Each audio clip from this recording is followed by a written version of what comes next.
Bharatiya Janata party ने संगम नगरी प्रयागराज की फूलपुर सीट से पूर्व विधायक दीपक पटेल को उम्मीदवार बनाया है। दीपक पटेल जी हमारे साथ हैं। दीपक जी, क्या कहना है?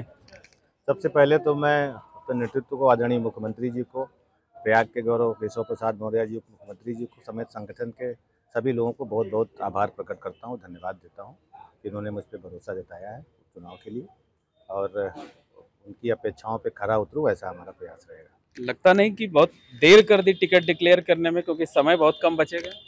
अब ये नेतृत्व का मामला था, इसमें हम लोग कुछ कह नहीं सकते, लेकिन चलिए, हमारे लिए तो देर से आए दुरुस्त आए, हम तो यही मानेंगे।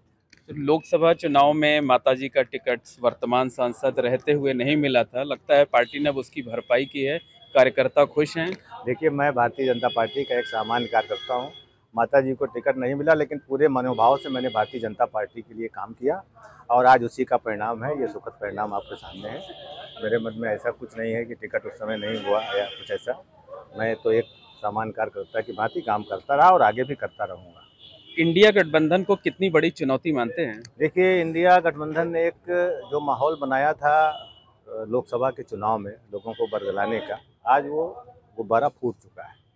आम जनमानस, चाहे वो विकास की बात हो, चाहे वो कानून व्यवस्था की बात हो, लोगों को लग रहा है कि 7 साल में आप स्वयं देख रहे होंगे जो प्रयागराज का एक नवीनीकरण हुआ है, एक विकास की एक धारा बही है, तो आम जनमानस हमारे साथ है, हमारी नीतियों के साथ है। योगी जी में उसकी आस्था है और वो पुराना समीकरण कुछ चलने वाला नहीं।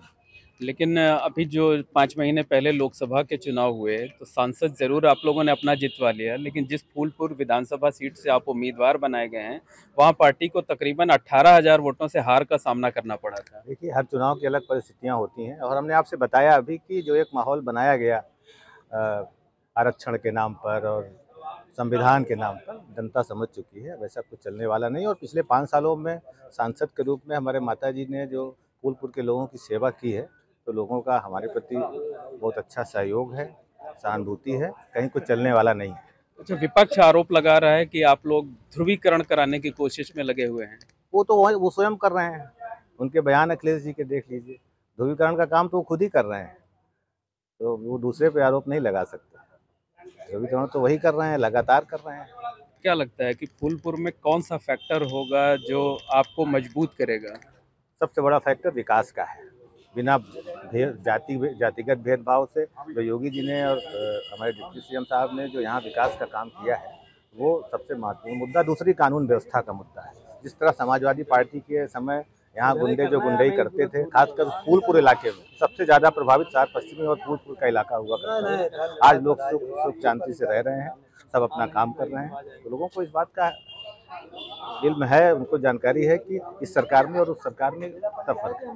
कुछ सोच रखा है आपने कि अगर आप विधायक चुने जाते हैं, आपकी सरकार भी है उत्तर प्रदेश में, तो फूलपुर के लिए क्या कुछ करेंगे? जनता के बीच जाकर उन्हें क्या बताएंगे? देखिए, फूलपुर में ऐतिहासिक काम हुआ है। अभी रिंग रोड बन रही है, 6 लेन का पुल बन रहा है, सारी सड़कों में तकरीबन काम लगे हुए हैं। जो मूलभूत सुविधाएं हैं, बिजली, सड़क, उस पर काम हो रहा है। और आगे भी एक हमारा सौभाग्य है कि हम डबल इंजन की सरकार में निर्वाचित होकर जा रहे हैं, तो कुछ बड़े काम का भी सोचा है। कुछ रोजगार की चिंता है नौजवानों को, और इस तरीके का कोई काम है दिमाग में, करेंगे। तो धन्यवाद। ये हैं दीपक पटेल, जो कि भारतीय जनता पार्टी से उम्मीदवार बनाए गए हैं। इनका साफ तौर पर कहना है कि विकास और कानून व्यवस्था के मुद्दे पर ये चुनाव मैदान में उतरेंगे। लोकसभा चुनाव की परिस्थितियां दूसरी थी, लेकिन विधानसभा चुनाव में जीत भारतीय जनता पार्टी के सिर बंधेगी।